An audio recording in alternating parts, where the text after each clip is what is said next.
Merci Madame la Présidente. Ma question s'adresse à Monsieur le ministre de l'Intérieur et des Outre-mer et j'y associe ma collègue Caroline Yadan. Monsieur le ministre, demain la ville de Lyon s'apprêtait à accueillir, à l'initiative de son maire Grégory Doucet, le sinistre personnage de Salah Hamouri à l'occasion d'une conférence sur les accords d'Oslo.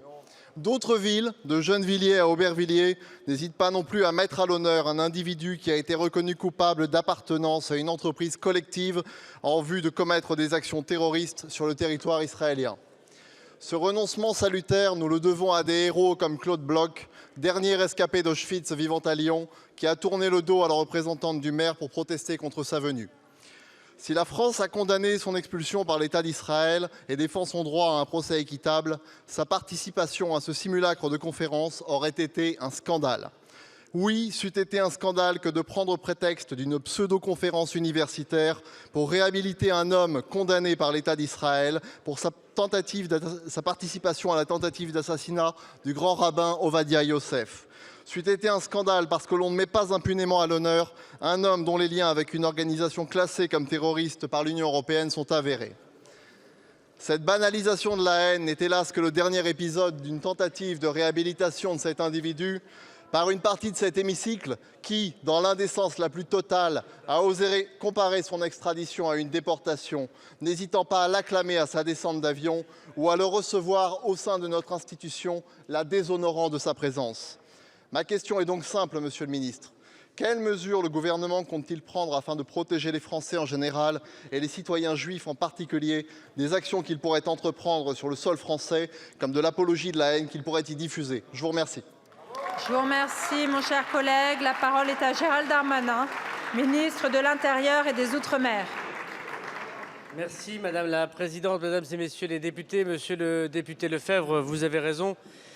Heureusement que Monsieur le maire de Lyon a renoncé à la mise à l'honneur et à la mise à participation de cette triste personnalité.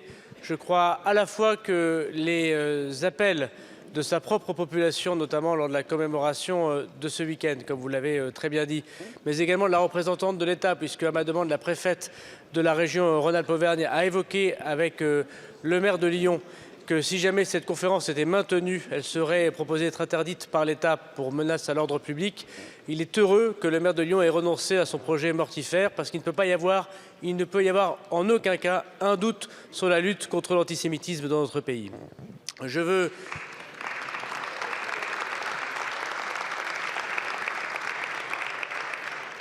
veux également souligner votre action, Monsieur le député, comme président désormais du groupe de l'action contre l'antisémitisme, et je veux dire qu'avec le travail que font les forces de l'ordre, les préfets de la République, mais aussi les associations, c'est un quart d'actes antisémites en moins qui a eu lieu dans l'année 2022.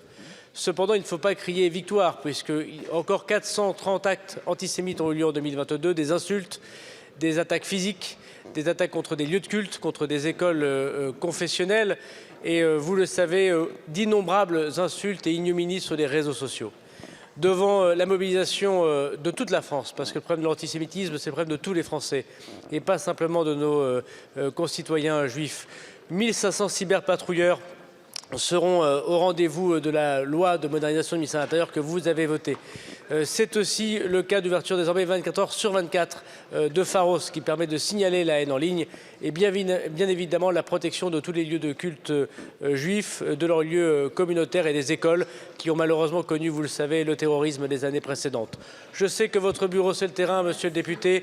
Aidez-nous à travailler ensemble contre l'antisémitisme. Merci beaucoup, Monsieur le ministre. La parole est à Monsieur Mansour Kamardine pour le groupe Les Républicains.